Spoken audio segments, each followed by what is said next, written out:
autre élection, ils essayent de bloquer ma candidature, mais cette fois-ci en utilisant mon père juif comme étant la preuve que je ne peux pas être 100% loyal à mon pays. Bafundio pas juif.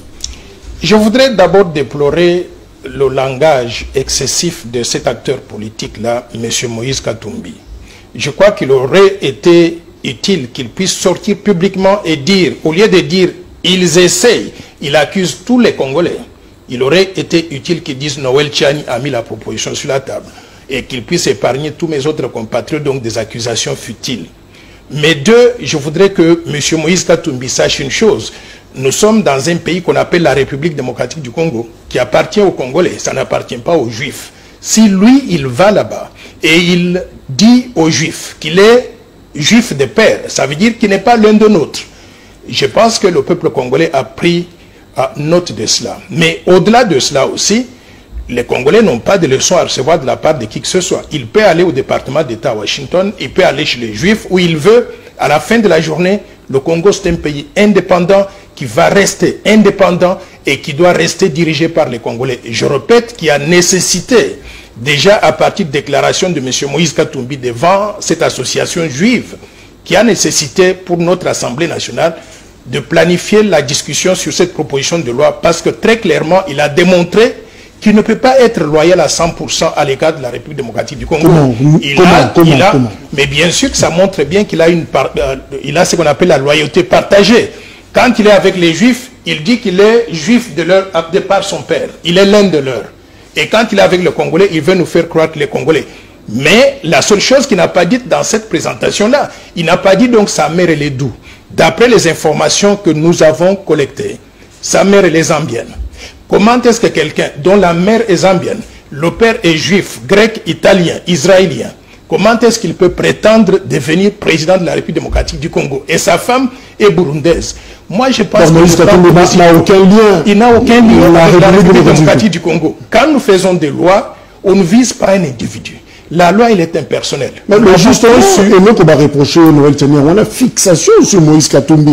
Et vraiment, c'est comme si on a qui on notique comme Moïse Katumbi et tu t'es fabriqué comme ça une proposition de loi comme pour clouer Moïse. Je vais vous dire une chose. J'ai beaucoup de choses à faire que de concevoir des propositions de loi pour viser un individu. La loi que j'ai conçue, elle est impersonnelle. C'est pour protéger la souveraineté de notre pays contre toute infiltration étrangère. Et l'infiltration étrangère, je voudrais vous rappeler d'où ça vient. Vous vous rappelez que depuis 1996, il y a eu les armées du Rwanda, du Burundi et de l'Ouganda qui sont entrées en République démocratique du Congo, qui nous ont envahis. Ces armées, pour les combattre, notre gouvernement, pendant la période donc de M. Laurent Désiré Kabila, a fait venir les armées de Zimbabwe, de la Namibie, de l'Angola. Et toutes ces armées ont été rejointes sur le sol congolais par les armées de tous les pays du monde dans le cadre de la MONUSCO ou bien de la MONUC, dans le cadre donc des opérations de paix des Nations Unies. Ça veut dire qu'on a eu sur notre territoire près de 50 000 militaires étrangers.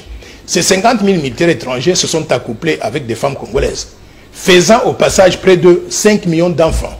Ces enfants-là, ils sont congolais, parce qu'ils sont nés d'un père ou d'une mère congolaise, d'après la constitution congolaise. Et nous les acceptons tous, ils sont les nôtres, ce sont nos enfants.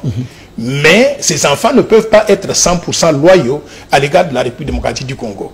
Ils auront la loyauté partagée à tout moment entre le pays de leur père et le pays de leur mère. Moïse Katumbi vient de faire la démonstration de cela.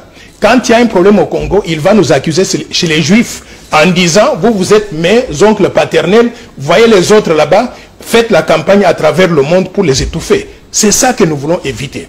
Dans des postes de souveraineté nationale, présidence de la République, présidence du Sénat, présidence de l'Assemblée nationale, Premier ministre, les ministres régaliens, c'est-à-dire finances, budget, affaires étrangères, justice, mais également le haut commandement militaire et le haut commandement de la police nationale et le haut magistrat de la République, le président de la Commission électorale nationale indépendante, le gouverneur de la Banque centrale du Congo, l'administrateur de l'ANER et aussi le directeur général des migrations. Tous ces postes-là sont des postes de souveraineté.